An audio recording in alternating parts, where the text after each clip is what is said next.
Hi, I'm Carrie Boynton. And I'm Mike Sibley. Welcome to More on Manufacturing. On today's episode, we welcome Jayne Fifer, who's the president and CEO of the Volusia Manufacturers Association.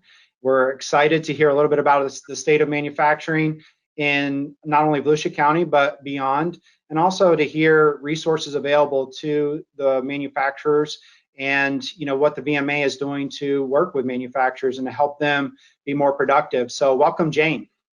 Hi, welcome. I'm happy to be here.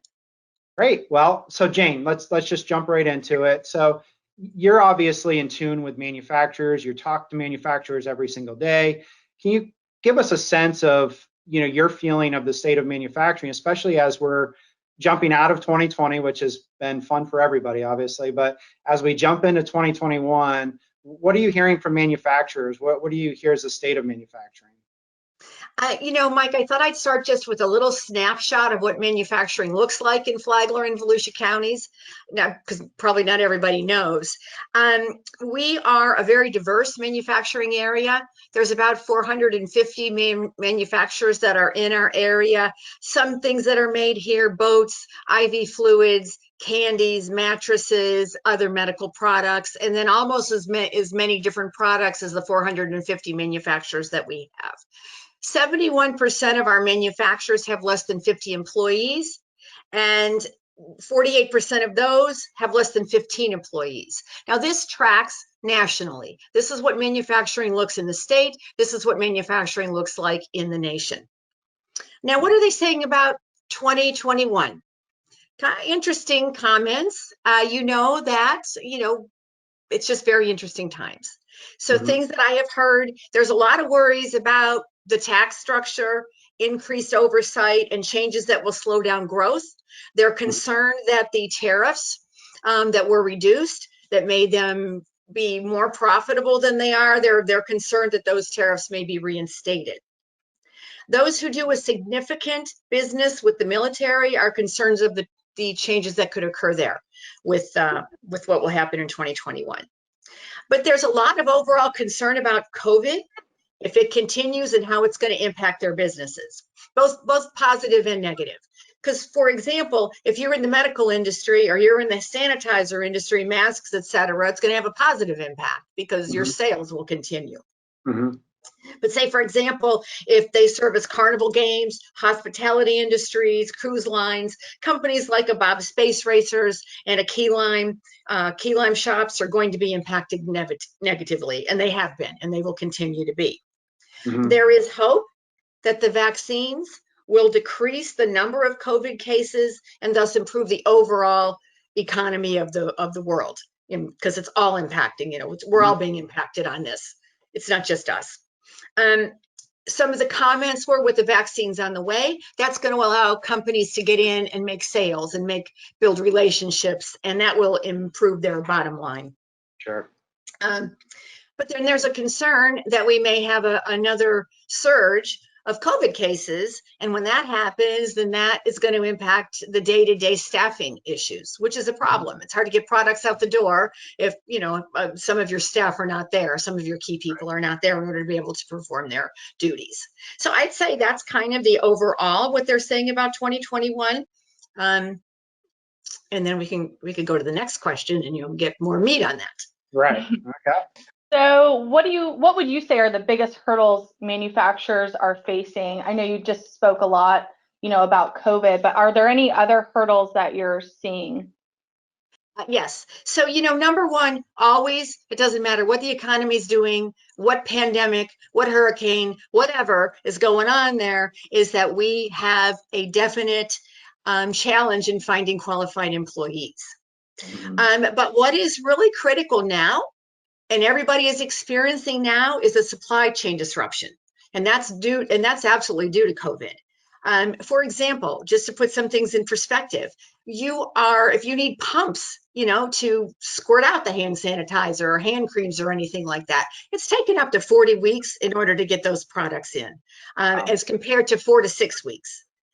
Here's another example, and you could fill in the blanks, but I think this is a really good example of what people are experiencing, and fill in the blanks depending on what your industry is. So here's the story on this.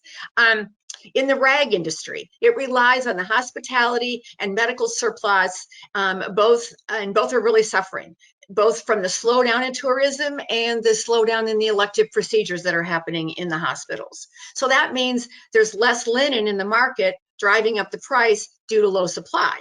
And then solvent prices are a roller coaster, causing some headaches as the drums go up steeply. And then the import cost and some of the raw chemicals has very much slowed down in its availability. And that's been across, I could tell you that story and plug in just different things for all the different industries that are like that. Other issues that are a problem, and these are usual ones: training staff, managing time, managing workload ups and downs, because everybody's seeing that, and that's a big problem. And then keeping up with the cost of doing business. And then when you take a look at finding the qualified employers, then there's two other issues that fall under that. There's a lot of wage pressure out there. They need to be competitive, and it's not just with the manufacturers. You know, we've got some industries in here that are paying high entrance level wages that are impacting and making our manufacturers really take a look at what they're doing. So that's happening. And then there's the increases in health insurance, and it's depending on, companies have to decide what percentage they want to pay, if they want to pay a higher allotment, because all of this will impact whether they can attract and retain their employees. So those are the big hurdles out there. Absolutely. And what resources have you found that are available to manufacturers to help them get through these hurdles? You know, a couple of things. We can talk first about training, because that's all the employees and training. That's always the most serious issue. So we definitely have training. We definitely have money for training. Yeah, the challenge we have is finding the people to take advantage of this situation. So here's a couple of programs that are going on at Daytona State. They have a program that's called Upskill Now Training. And that is to help retrain people that have been impacted. Say, for example, the people in hospitality, retail. And we're really hoping that we can attract those, because that would give us a larger pool of employees that we'd be able to pull from, if you will. And so, for example, there's courses on lean concepts, AutoCAD foundations, office support, CNC milling, HVAC installers, certified production techs. You know, so if we could attract those people and let them know that there's great consistent jobs in manufacturing, then hopefully we'll be able to plug in the holes that we have right now. In addition, you know, Daytona State can always absolutely customize any kind of training program. So that's a help, especially in the companies that are growing. And we've got a lot of companies that are growing, and then we've got some that are contracting. And again, you know, it just depends on what your particular industry is. Jayne, I just want to interrupt for a second. So are manufacturers taking advantage of these programs that are out there? Are they sending people through?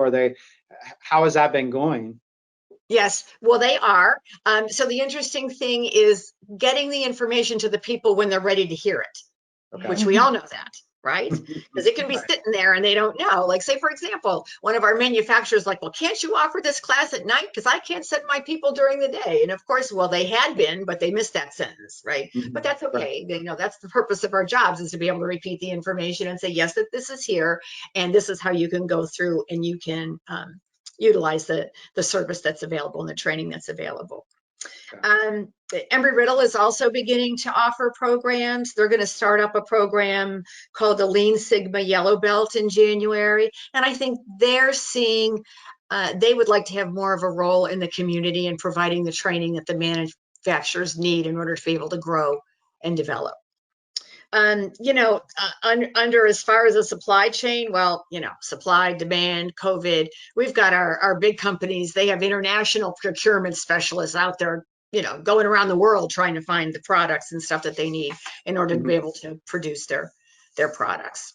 And I believe there's training grants out there as well for employers who are going through the employment process. I think through some of the local workforce boards, there's some training grants also to help defer some of those costs from hiring and training and getting an employee ready to go as well. I believe, correct? That's absolutely correct. Career Source Florida, you can go through that. And I'm not sure if any of and you might know better, if any of the PPE dollars or whatever has anything to do with that. But definitely Career Source is there and ready to help people. And when we're talk about things that we're doing, we're out in the community. We're out there. There's a special program we're working on now to go into 32114. We're always trying to look for that was zip code 32114. And we're looking for different groups that we haven't reached yet to say, look, this is here. Please take advantage of it. So there's a lot of effort that's going in to try to solve that skilled labor shortage.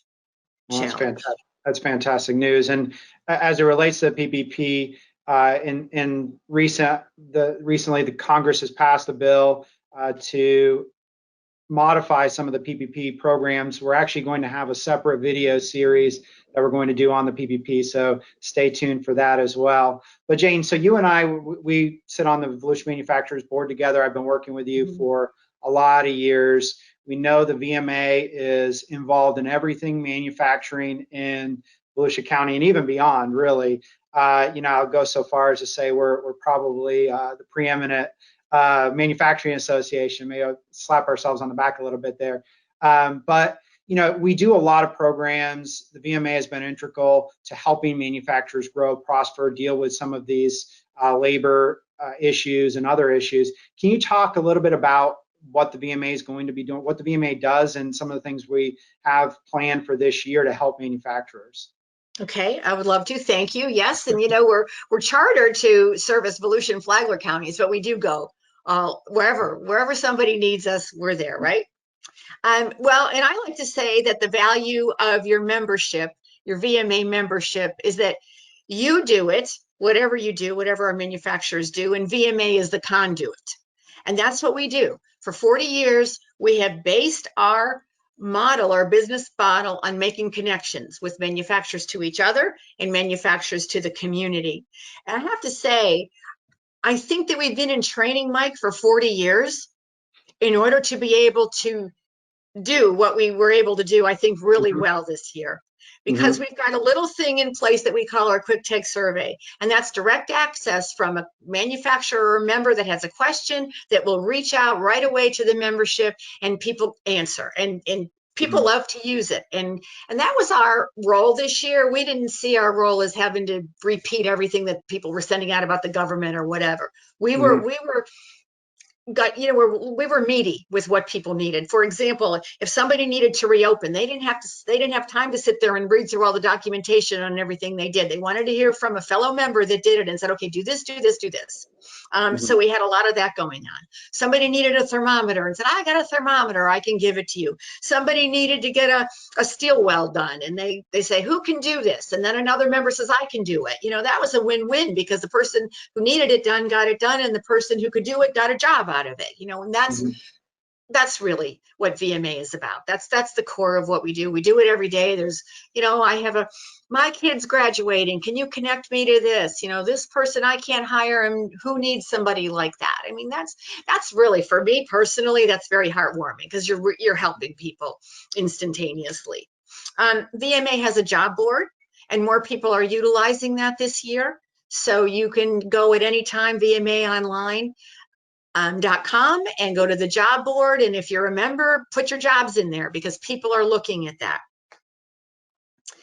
We work very closely with the schools, and the reason for that is to build awareness that we have manufacturing, because there's there's three parts in essence to the solving the skilled worker issue. Number one, we have a long-term thing. So we've got to start training people to think manufacturing. And then we need to hire people right away. And then we need to get people trained so they can be out there in the long term.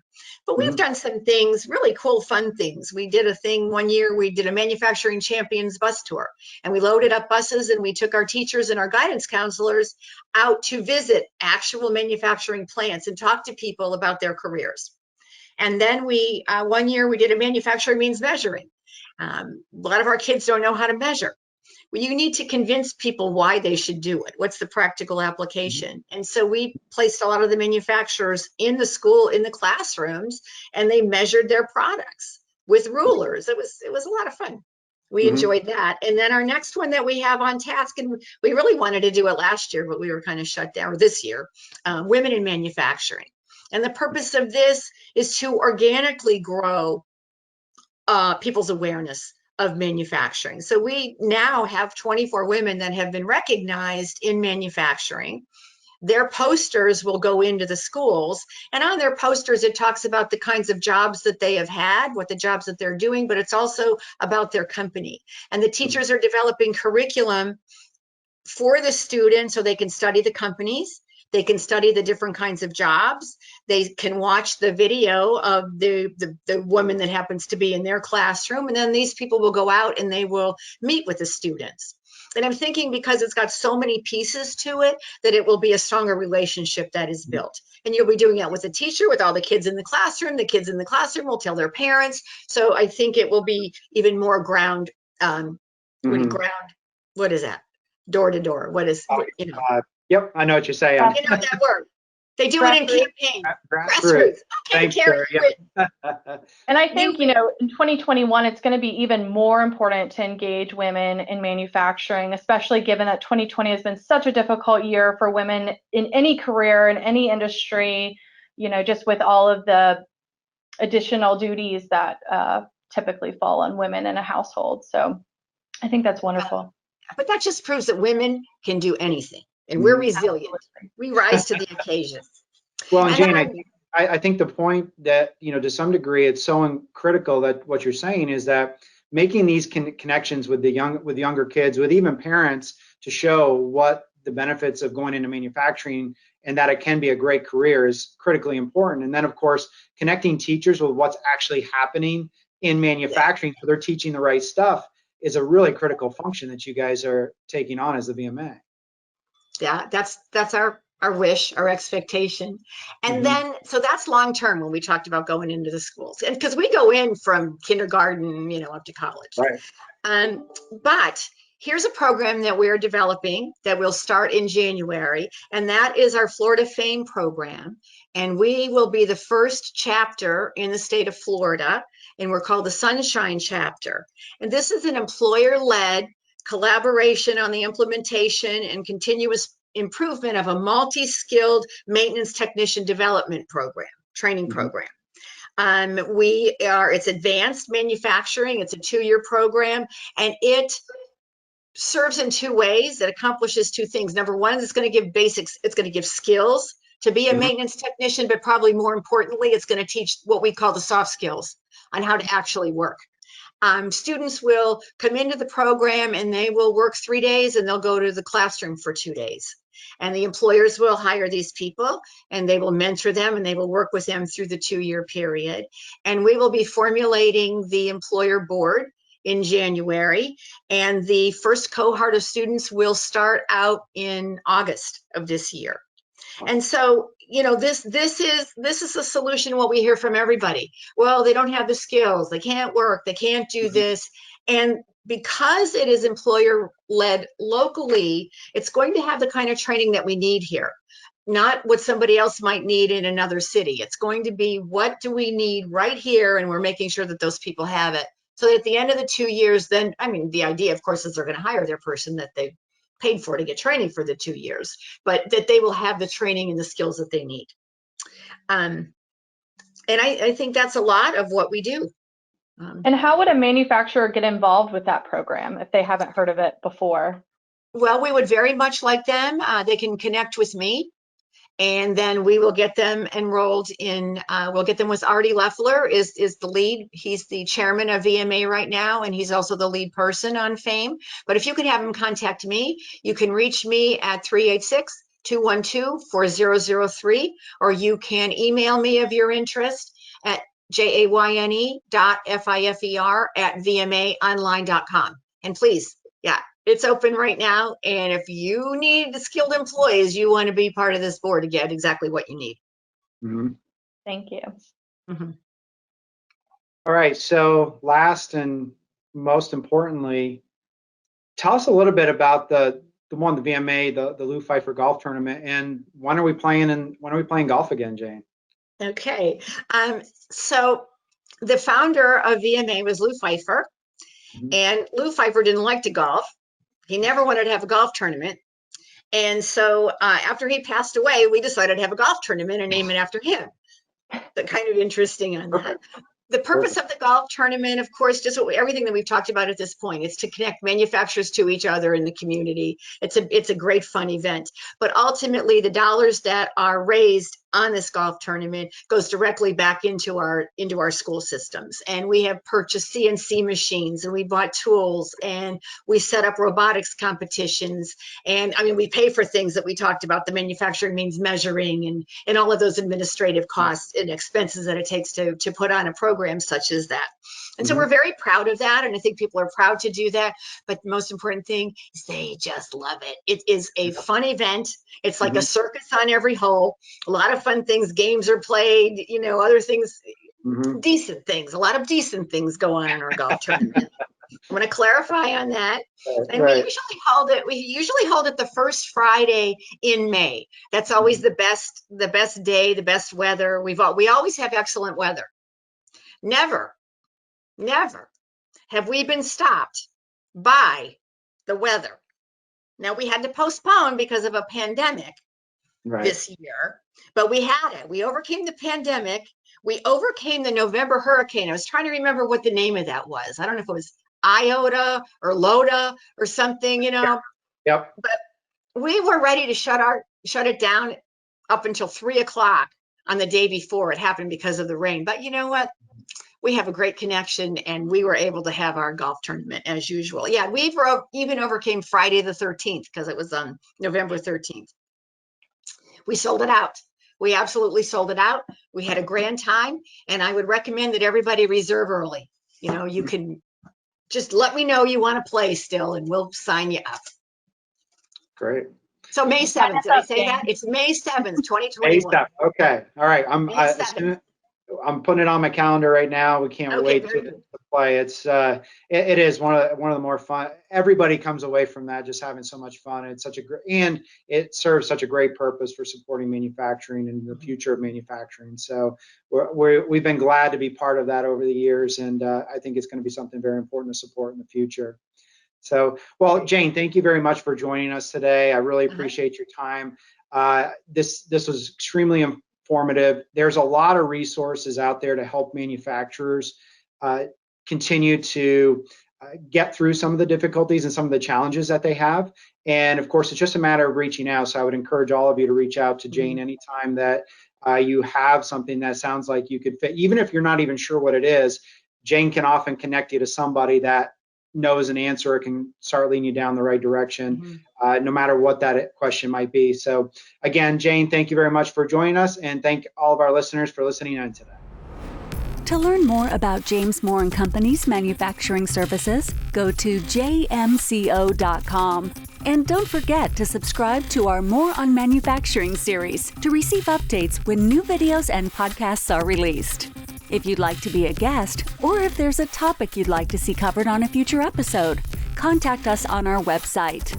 You can also follow us on social media for more news as the landscape on manufacturing continues to rapidly evolve.